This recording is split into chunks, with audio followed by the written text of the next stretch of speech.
There's several opportunities that are there for you in the diaspora to invest. And the return on that investment is guaranteed. Bank of Uganda guarantees you. I don't know what the interest rate right now is, but at one point, Bank of Uganda gave back about 18% on treasury bills and bonds. Let me now invite Dennis Ramatha, Market Surveillance and Compliance, and of course also Andrew Kawere, who is the Director of National Payment Systems, to speak to us about the different products that Bank of Uganda has for us in the diaspora to invest. Okay, thank you.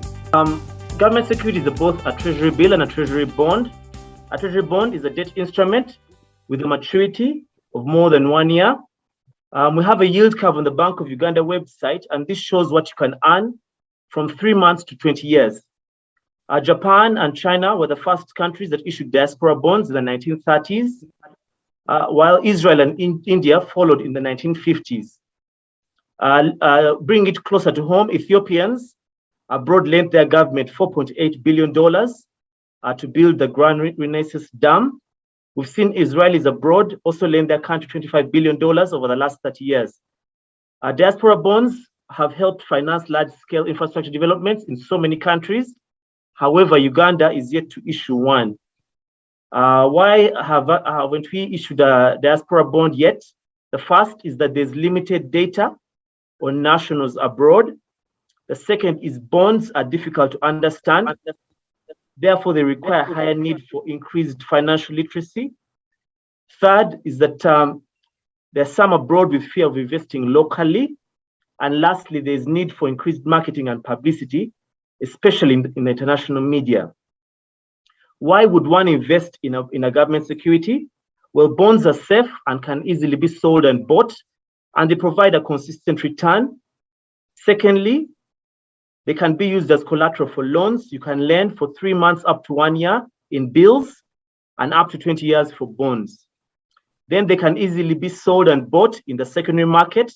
Here you can just walk into any bank in Uganda and you can either buy or sell. The minimum investment is about $30, so that makes it accommodative for almost everyone. Investments can be done at least 3 times a month, twice for the bills and once for the bonds. We have a calendar on our website. Bonds have coupon payments that we pay every 6 months, and therefore you can reinvest this coupon. And lastly, the government securities currently provide a very good return, and you can return almost 15% in interest earning in the 20-year bond.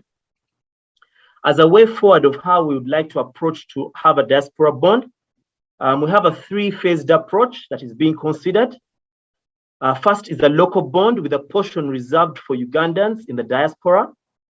Second is a pure local bond entirely for the diaspora. And third is an international diaspora bond issued in the international financial markets. However, we would need to identify a project for the pure diaspora bond, and perhaps ideas from the diaspora would be welcomed. Secondly, the bank is trying to make it easier to open CSD accounts. CSD accounts are Central Securities Depository accounts for members abroad. The bank has sensitization materials on government securities that can be shared online, and we pledge to continue participating at diaspora gatherings such as these to increase sensitization. Locally, the government is engaging the private sector, like the banks and the housing sector, to consider issuing corporate bonds and the capital markets for the real estate that can cater for both the diaspora and the public. Originally, at ESC level, we're targeting an ESC diaspora to invest in the region and to market the entire region to the ESC diaspora. And the East African Community Central Banks have developed strategies of dealing with various challenges that are related to reaching the diaspora and engaging them. I'll give you a couple of descriptive examples of how bonds can be useful. A school-going child can use this as a savings opportunity. They offer higher earning than savings account. A businessman or woman can use this as loan collateral. A retired worker can invest their retirement package while preserving their principal invested amount. Earnings could be used to pay school fees for family members. And then lastly, a Ugandan in the diaspora would be proud to return home and see improved infrastructure such as roads, hospitals, real estate, and schools, as was the case with the Israelis after the Holocaust. So in conclusion, we're seeing that there's need for varied domestic resource mobilization efforts, and they're gaining renewed focus.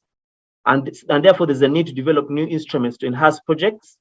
And thus, the diaspora bonds are one way in which this can be achieved. These bonds have a potential to be used to support infrastructure projects and have the potential to offer great impact on the economies of our countries in East Africa.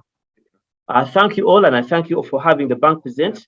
Dennis, if you just stay with us there, because at what level has the Bank of Uganda reached in concluding with the diaspora bonds? Is it still at infancy stage, or are you actually about to finalize on this product?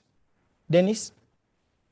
Thank you, Solomon. The bank and the Ministry of Finance and the Uganda Investment Authority have been working closely on this project. However, of course, the challenges of COVID have killed 2 years of the progress that we're making, but we continue to engage many different partners on how we can move forward, because we want to make it easier for the Ugandans in the diaspora to be able to invest in the government securities.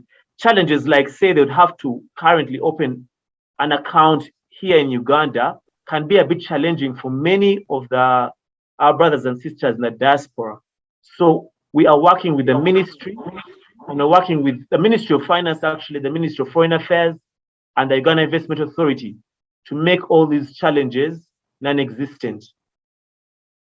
Dennis, I just stay with me for a while, because I'm so much interested in treasury bills and bonds, and hopefully I can be one of your next clients because Please. I've really been following this. So are you going to make this digital in terms of I can't be in Toronto on my laptop in my bed and I can just do a direct transaction and I buy a treasury bill online? That's the idea. That is what we want to get to. And we're optimistic that there are a couple of interventions that the bank is engaging in that we believe in the near future can be able to achieve that, yes. Between a normal treasury bond or bill here in Uganda with the diaspora bond, or as you're still developing the diaspora bond product, Ugandans in the diaspora can still purchase or take advantage of the bonds as Ugandans whilst they're wherever they are. Just Yes. help us understand the difference there. So currently, Ugandans in the diaspora can actually lend government in government securities. However, from many interactions we've had with them, it's a bit challenging for many of them because the requirements currently require them to physically come to Uganda, open up a bank account, open up a CSD account, and that is what we want to change. But currently, they can participate normally in buying government securities. We've made it easier. The bank has made it easier. The process of opening a CSD account has been made much easier. Previously, investors had to come to the Bank of Uganda to open up these accounts. That is not the case anymore. Now you can walk into any commercial bank and you open up a CSD account. However, we have seen sister countries using the diaspora, their citizens in the diaspora, to help fund infrastructure projects, say a hospital in up country or a school. They market it to their citizens in the diaspora, and they fund this project. And that is where now it becomes a difference from whereby a person in the diaspora is participating in a government security right now. In this case, it would be targeting all those in the diaspora to participate and help develop the country. Thank you very much. Dennis is from the Bank of Uganda, and he's the Market Surveillance and Compliance Manager there, BOU. Dennis Ramatha, thank you very much. Andrew Kawere, Director National Payment Systems, where are you at? Thank you very much, Solomon. And I'm glad to be here. The presentation will tackle around 3 areas, including a little bit of the current regulatory landscape.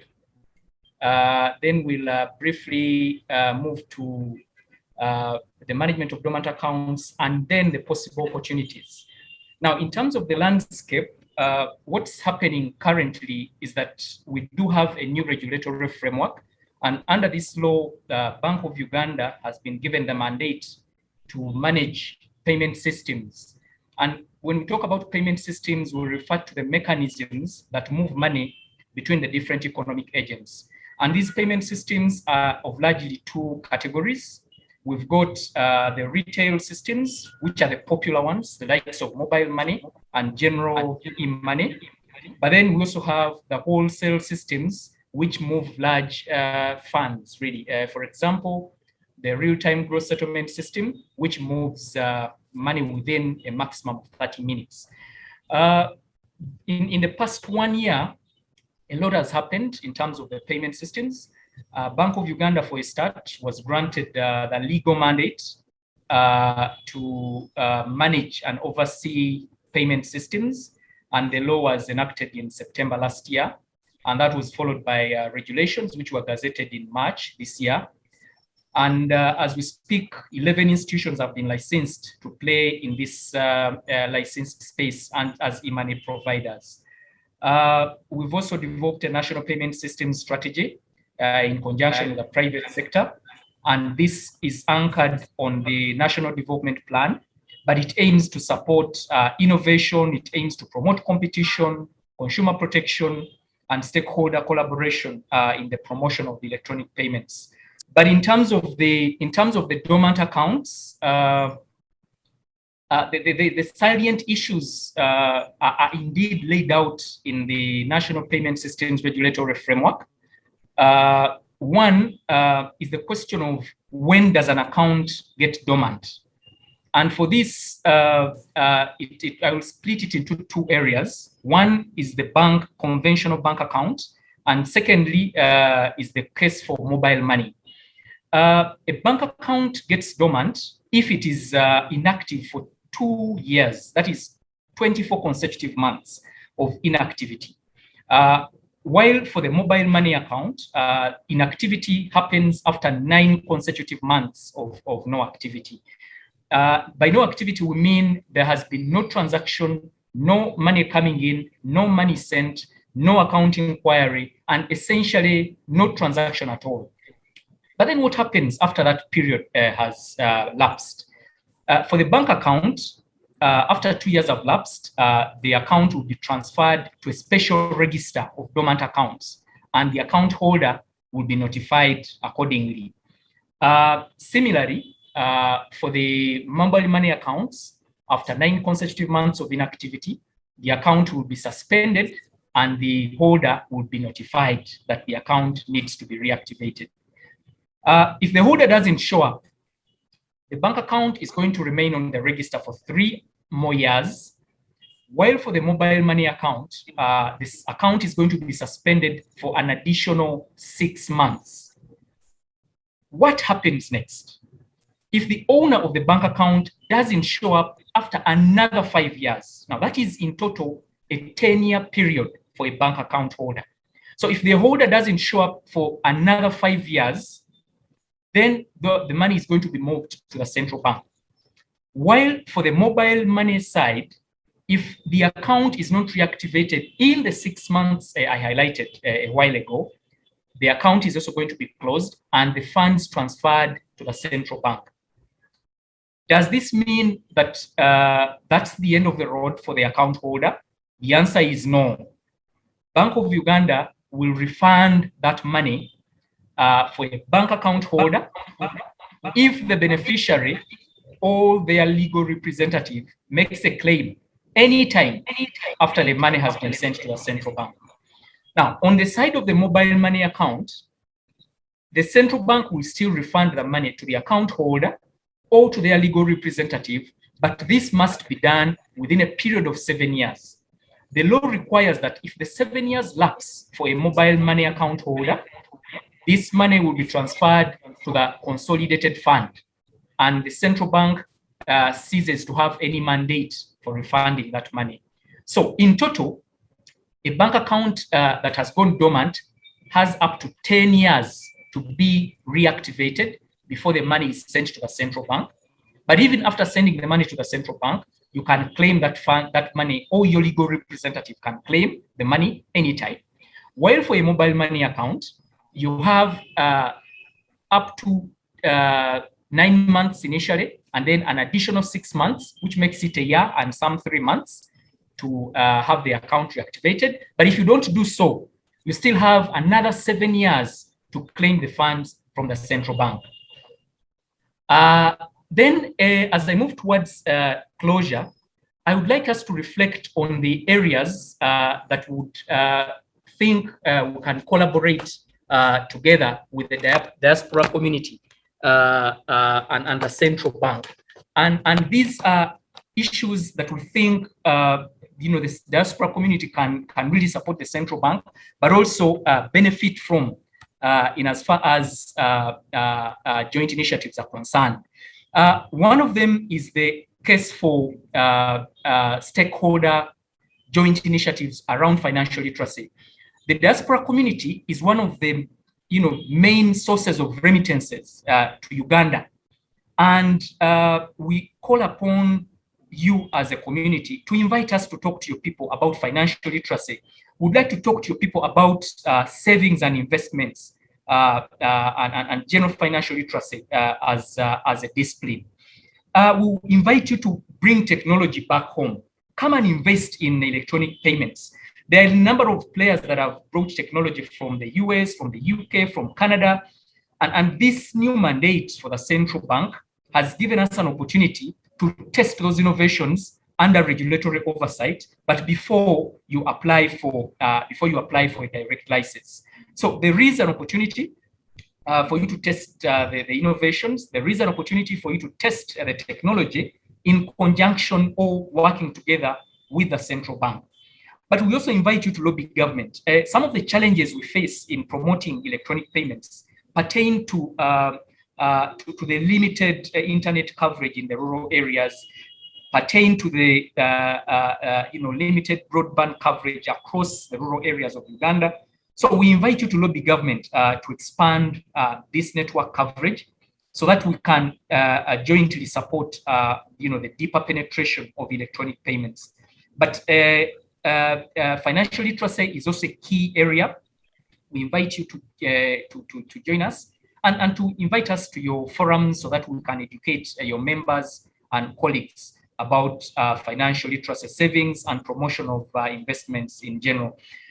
In closure, ladies and gentlemen, our vision as a central bank is to promote financial literacy, is to promote electronic payments, and the aim, or if I may put it differently, our aspiration is to empower Ugandans with a broad range of innovative e-payment options, which are safe, efficient, accessible, inclusive, and systems that can promote socio-economic transformation.